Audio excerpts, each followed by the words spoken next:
Guys, welcome back to my YouTube channel Shri teachings. ಇವತ್ತು ನಾನು MS ವರ್ಡ್ನ ಹೆಂಗೆ ಈಸಿಯಾಗಿ ಯೂಸ್ ಮಾಡೋದು ಅನ್ನೋದನ್ನ ಹೇಳ್ಕೊಡ್ತೀನಿ. ಕ್ರಿಯೇಟ್ ಮಾಡಿರ್ತೀರ ಆ ಫೈಲ್ನ ನೀವು ಇಲ್ಲಿ ಸೇವ್ ಮಾಡ್ಬೋದು. ಓಕೆನಾ, ಇಲ್ಲಿ ಕಾಣಿಸ್ತಿದೆ ನೋಡಿ, ಸೇವ್ ಮಾಡ್ಬೋದು.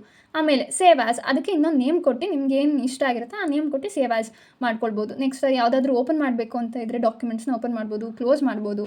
ಆಮೇಲೆ ಇನ್ಫೋ ಇಸ್ ನಥಿಂಗ್ ಬಟ್ ನಿಮ್ಗೆ ಏನಾದರೂ ಸಮ್ ಡಾಕ್ಯುಮೆಂಟ್ಸ್, ಇಂಪಾರ್ಟೆಂಟ್ ಡಾಕ್ಯುಮೆಂಟ್ಸ್ ಇರುತ್ತೆ, ಅದನ್ನು ನೀವು ಹೈಡ್ ಮಾಡಬೇಕು, ಒಬ್ಬರಿಂದ ಯಾರು ನಮ್ಮ ಡಾಕ್ಯುಮೆಂಟ್ನ ನೋಡಬಾರ್ದು ಅಂತ ಇರುತ್ತಲ್ವ, ಅದನ್ನು ನೀವೇನು ಮಾಡಬೇಕು ಅಂದರೆ ಈಕ್ವಲ್ಸ್ ಯೂಸ್ ಮಾಡಿ ರ್ಯಾಂಡ್ ಇದು ನಿಮ್ಮದು ಒಂದು ನೀವು ಮಾಡಿರೋ ಡಾಕ್ಯುಮೆಂಟ್ ಅಂದ್ಕೊಳ್ಳಿ. ಫಸ್ಟ್ ಸೆಲೆಕ್ಟ್ ಮಾಡಿಬಿಟ್ಟು ಆಮೇಲೆ ಸೇವ್ ಮಾಡಬೇಕು. ಸೇವ್ ಹೆಂಗೆ ಮಾಡೋದು? ಕಂಟ್ರೋಲ್ ಸೆಲೆಕ್ಟಿಗೆ, ಕಂಟ್ರೋಲ್ ಎಸ್ಸು ಸೇವ್ಗೆ. ಆಯಿತಾ, ಸೇವ್ ಮಾಡಿದ್ರಾ?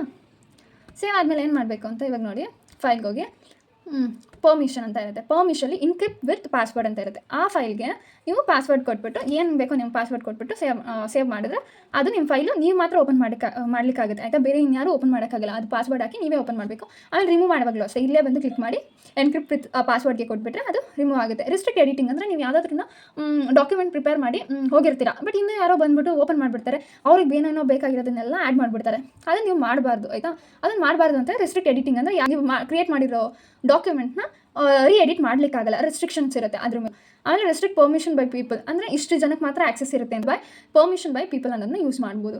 ಆ್ಯಂಡ್ ಡಿಜಿಟಲ್ ಸಿಗ್ನೇಚರ್ ಅಂತ ಹೇಳಿದ್ರೆ ಲೈಕ್ ವಾಟರ್ ಮಾರ್ಕ್ ಥರ ಒಂದು ಕಂಪ್ನಿ ನೇಮ್ ಆಗಿರ್ಬೋದು, ಇಲ್ಲ ಆರ್ಗನೈಸೇಷನ್ ನೇಮ್ ಆಗಿರ್ಬೋದು, ಆ ಥರ. ಓಕೆನಾ, ನೆಕ್ಸ್ಟ್ ಇದಾದಮೇಲೆ ರೀಸೆಂಟ್ ಅಂದರೆ ಏನಿಲ್ಲ, ನಿಮ್ಮ ಫೈಲ್ ಸೇವ್ ಮಾಡಿರೋ ಫೈಲ್ಗಳೆಲ್ಲ ಇದರಲ್ಲಿರುತ್ತೆ. ನೆಕ್ಸ್ಟ್ ನ್ಯೂ ಅಂದರೆ ಏನೇನಿದೆ, ಇದು ಬ್ಲ್ಯಾಂಕ್ ಡಾಕ್ಯುಮೆಂಟ್ ತೊಗೊಳ್ಬೋದು. ಓಕೆನಾ, MS ವರ್ಡಲ್ಲಿ ಅಂದರೆ ಇದರಲ್ಲಿ ಏನೂ ಇರಲ್ಲ, ನೀವೇ ಹೊಸದಾಗಿ ಕ್ರಿಯೇಟ್ ಮಾಡೋದು. ನೆಕ್ಸ್ಟ್ ಬ್ರೌಚರ್ಸ್ ಇದೆ, ಅವಾರ್ಡ್ ಸರ್ಟಿಫಿಕೇಟ್ ಕ್ರಿಯೇಟ್ ಮಾಡ್ಬೋದು, ಎಕ್ಸ್ಪೆನ್ಸ್ ರಿಪೋರ್ಟ್ಸು ಕಂಪ್ನಿಗಳಲ್ಲೆಲ್ಲ, ಎನ್ವಲಪ್ಸು, ಆಮೇಲೆ ನಿಮ್ಗೆ ಯಾವ ರೀತಿಯಲ್ಲಿ ಪ್ರಿಂಟ್ ಆಗಬೇಕು ಅಂತ ಇರುತ್ತೆ ಅಲ್ವಾ, ಅದನ್ನು ನೀವು ಇಲ್ಲಿ PDF ರೀತಿಯಾಗಿ ಕನ್ವರ್ಟ್ ಮಾಡ್ಕೊಳ್ಬೋದು.